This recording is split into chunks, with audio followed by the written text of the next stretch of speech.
Careful.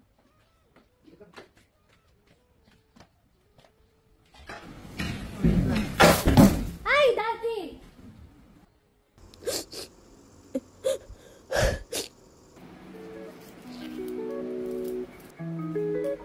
Today we'll be unboxing from LX Studios, Super Rookie Captains. Woo!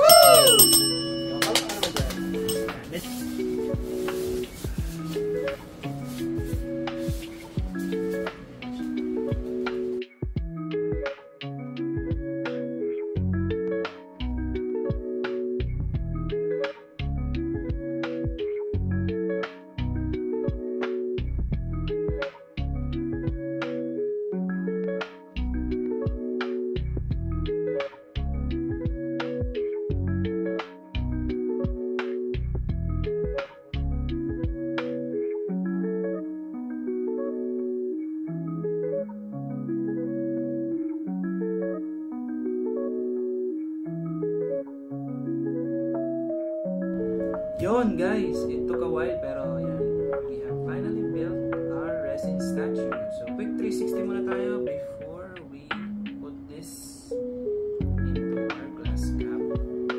Yan, si Eustace Kid. Actually siya yung pinakamalaki. Grabe yung kamay niya. Siya yung pinakamalaki pero siya yung pinakamabilis dumapa. Fastest knockout in One Piece history. Si Trafalgar Law. And syempre si Monkey D. Luffy. So yun, sobrang solid nito guys. 1/6 scale. I think this is around 20 kilos.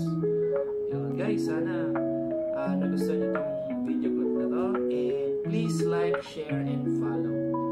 Yun lang mga ka-Earday. Thank you. It's a prank!